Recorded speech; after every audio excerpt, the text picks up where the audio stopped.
Hi there, teacher friends. Today we're learning how to teach chemical and physical changes in a comprehensive unit. So this presentation is going to be divided into 4 different sections. First, we're going to quickly learn what are chemical and physical changes. Then I'm going to teach you some hands-on activities, experiments, and demonstrations that you can use with your students. Third, we're going to integrate science and literacy together. And then last, I'm going to talk about different ways that you can assess student learning on chemical and physical changes. So for those of you that don't know who I am, my name is Teaching Muse, and I'm from Teaching Muse. I'm an upper elementary science teacher. I've been teaching for over 15 years on Long Island. I'm hoping to bring these easy strategies and tips to you to teach chemical and physical changes so that it becomes a unit that you're in love with. So let's get started. Changes in matter. Let's understand what a physical and chemical change is. So a chemical change is a change that produces something new. And there are 4 ways that you can tell a chemical change has occurred. And I teach my students in this manner. So the students will understand if there's a change in color, a chemical change has occurred. Now the changes in color need to show that something new is produced. So if you just take a crayon and color over a piece of paper, that would not count as a change in color. But a change in color, such as leaves changing color in the fall because they are no longer gaining that chlorophyll that they need, that would be an example of a chemical change. A half-eaten apple turning brown, that is a chemical change because that is a new color that is occurring as that apple starts decaying. The second way students can understand if a chemical change has occurred is whether or not energy has been absorbed or released. An example of energy being absorbed would be during cooking. My example that I give my students is baking the cake. You have all of those ingredients together, you put it in a pan and put it in the oven, and when it comes out, it is something entirely new. You don't have that batter anymore. The energy was absorbed into that batter, and it created a new substance, something that is delicious and usually something you can't resist.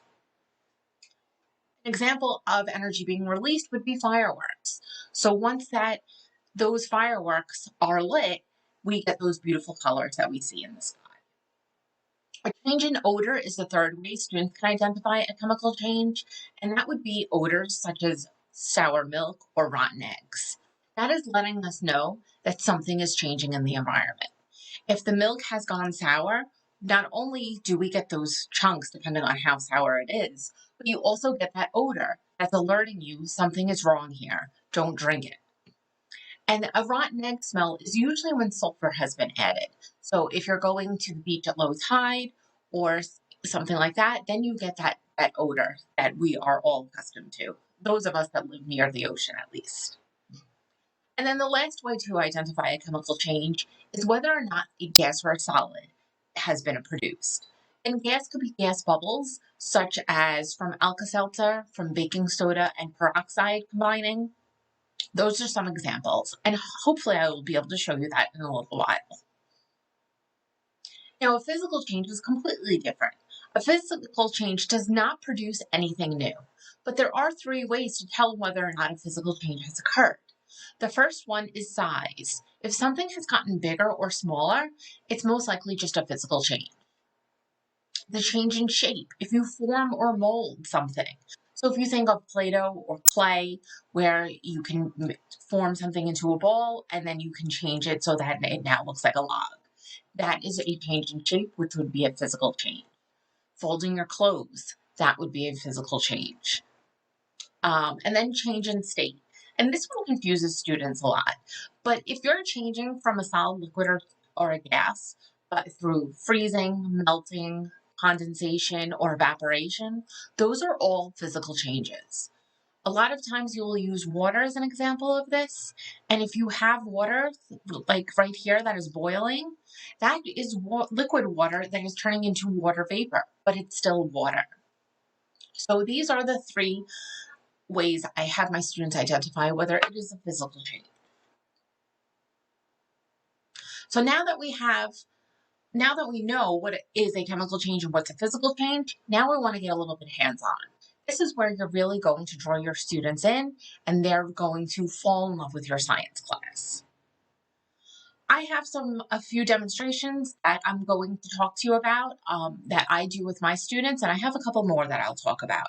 But these demonstrations can be linked to chemical and physical changes, and sometimes you'll be able to see that they can link to different concepts within your curriculum. The first demonstration that I have, this would be something that would take a little bit longer. Hold on, I'm just going to make this a little bit bigger. So this would take a little bit longer in time than other types of demonstrations. And what this is we are going to experiment whether or not an egg can exist without their shell. So basically what I have in here is I have an egg. This is a brown egg, and then I just put some vinegar in the glass. And then you need to wait about 3 or 4 days. But as you do, you can see that the eggshell is starting to erode from the acids that are in the vinegar. Vinegar is made up of acetic acid, and what that does is it gets into the eggshell. The eggshell actually has little holes in it, and the acid is able to get in there and then erode away at that shell. And then what will happen eventually is this egg will become kind of rubberized, because underneath that hard shell, there is a membrane that holds everything inside of that egg intact. So after this would probably need about another day, but right now when I'm feeling this, it's kind of spongy and it will bounce a little bit. So you could actually take this out and you can bounce this in front of your students so that they can see what happens to an egg and what changes are occurring. With this, you can see at the top that there are all of these bubbles, and these bubbles will occur as the vinegar is getting into that eggshell and eroding it away. So this would be an example of a chemical change.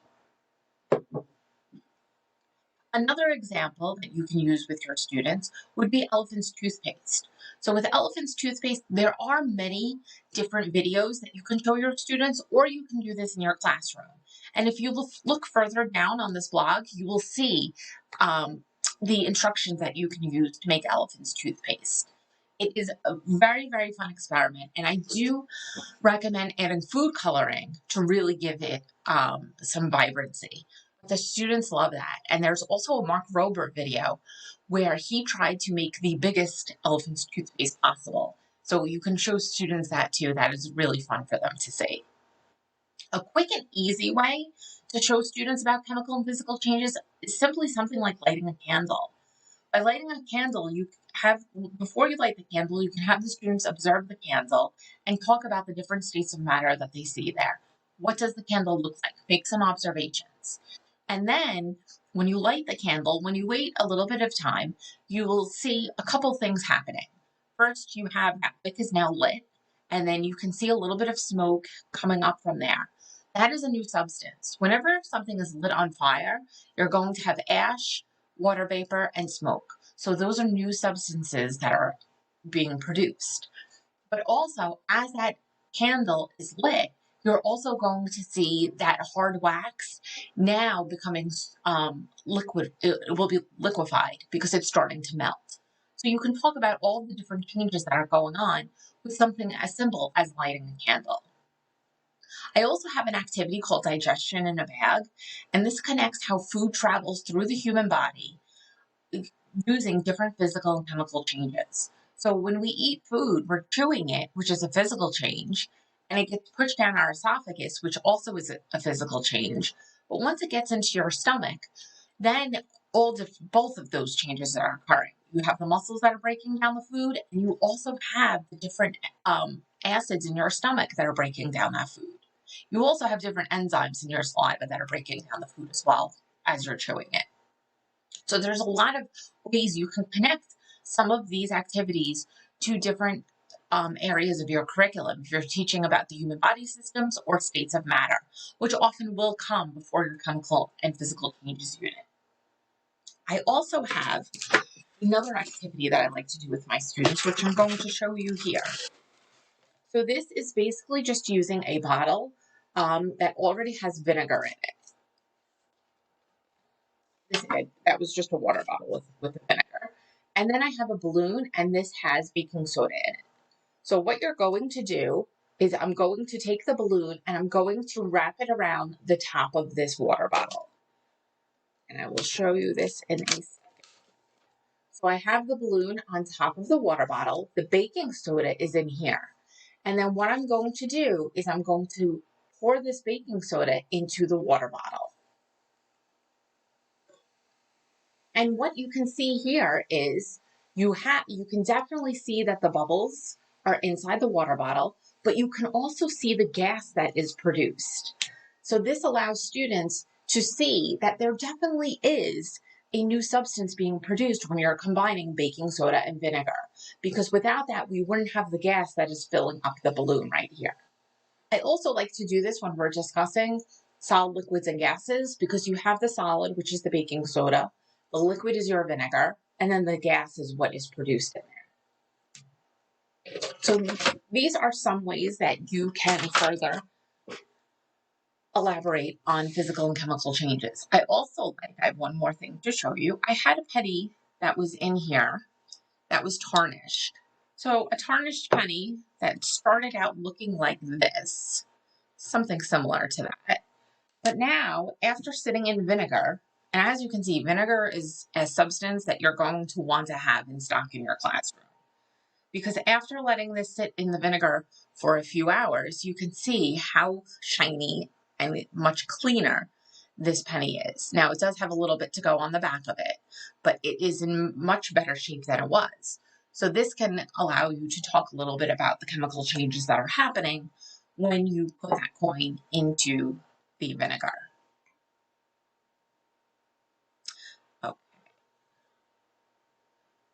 Okay, so I kind of went through these, but the naked eggs was a multiple day activity.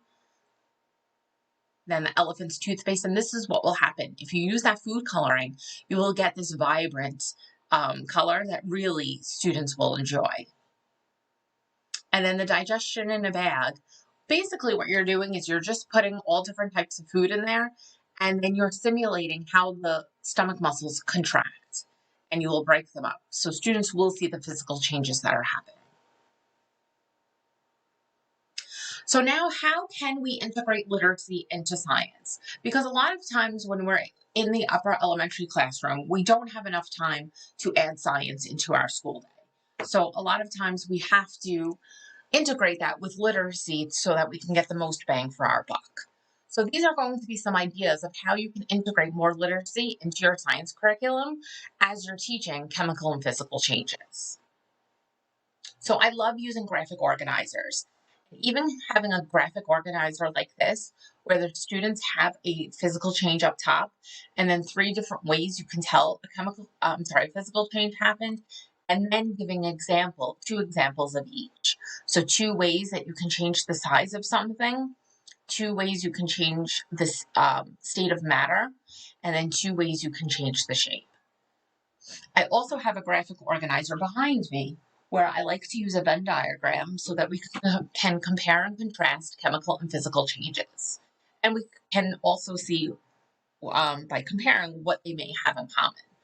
Normally, that Venn diagram is something that we would do together in the classroom, but the graphic organizers such as this, you can use them as a whole class activity, in a small group activity, or students can do this on their own. Either you can have fast finishers do this, you can have them do it as a homework assignment, or leave something like this as sub-plans so that they can review while you're not in the classroom. I also like using science text to anchor students' understanding. I feel that by using text, this allows some students to be able to highlight, they can go back and they can refer to their notes if they need to, and then having the different post-its and things like this that they have to put an example on just furthers their understanding. I also love graphic organizers like this. They can be called sketch notes, graphic organizers. They're basically all the same thing. And what they're going to do is summarize student learning. So on these types of sketch notes, I would have students identify the 4 different ways to tell a chemical change occurred and then give examples of each. And then what the one back here is doing is it's showing the different changes in states of matter and how a physical change changes the size and shape the substance. Reviewing and assessing students. So at the end of every unit, we normally need to review and then we need to assess student understanding. So here are some of my ideas of what you can use in your classroom. I like to make connections to real life as much as possible. I think sometimes we think students will get that connection on their own, but many times they don't. So I like to make those connections very literal. And one way I like to do that is I have this game that I play with the students where they have to solve crime scenes. And these crime scenes are very benign. They're very silly, but the students enjoy them. And it lets them see how chemical and physical changes are all around us. So one of the examples on here is the detectives cannot figure out what happened to the town's favorite ice sculpture of Fred the Bunny. It was there on the morning of July 20th, 1980, but by 1:04 p.m. on the 94-degree day, it was missing. Who took it? So then the students need to figure out what happened, and they need to give their evidence as to why they think that happened. And all of these are different types of physical and chemical changes that you can come up with, and the students can solve the crime together, or they can do that on their own. I like to do this sometimes digitally, especially with COVID and everything like that. It was very easy to send this out digitally. But in the past, I've also had the different scenarios around the room so the students can get up and get moving and they could work together to solve these crimes. Flipbooks. I love using flipbooks. I think flipbooks are a great way for students to be able to summarize their information. It's bigger. So they can summarize their information and then have this with them so that they can use it to study whenever they need to. So if they have some sort of an assessment coming up, I think that this makes a great study guide for them to be able to use. If you don't want them to use it as a study guide, you can hang this up on a bulletin board, or the students can just put this in their science notebook. But basically what the flipbook should go over is whatever concepts they learned in class. So this one is first going to talk about physical changes. So students will have to identify the 3 ways we know a physical change happened and then give examples. And I think it's important for them to give examples so that they really show their understanding.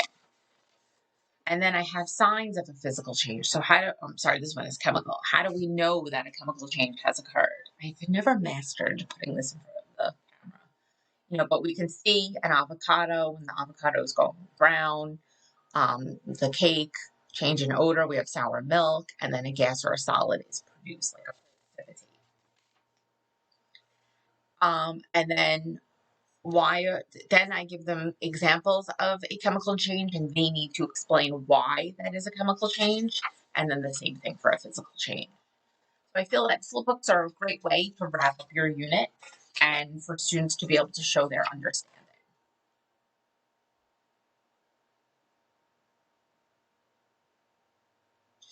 Projects, I think, are also wonderful. You can always do a test or a quiz, but I think projects allow for a little bit more creativity and allow us to see what students really understand. Some students are not good quiz or test takers, so they may not do as well on a quiz or test as they would on a project. But one project that I like for my students to do, and whether they're doing this through a video or they're doing this in the classroom, is they're choosing one physical or chemical change that they are going to make a presentation for. So they can, on video, show the change and then explain why it's a physical change or a chemical change, or they can do that in front of the classroom. Obviously there's rules in place, like it needs to be something that is safe, nobody can get hurt. If they're doing it in school, it must be school appropriate. If they're doing it at home, their parents must know what they're doing and be okay with that. But by having them demonstrate what a chemical or physical change is, I think really shows whether or not they have internalized what a chemical or physical change is, sometimes a little bit better than a quiz or test. But I know sometimes our schools dictate that we need to have quizzes or tests, so I'd like to give that to students too. So, now I usually give them an option as to whether they want to do that digitally or if they want to do that on paper so that they can choose what works best for their learning style. So I hope that after this presentation, you feel a lot more confident in teaching your chemical and physical changes unit because you got this. I think chemical and physical changes, the first year I had to teach this, I really felt like a deer in headlights. I didn't understand it at all. But now I feel like one day it just clicked and I knew and understood it. And then it became one of my favorite students.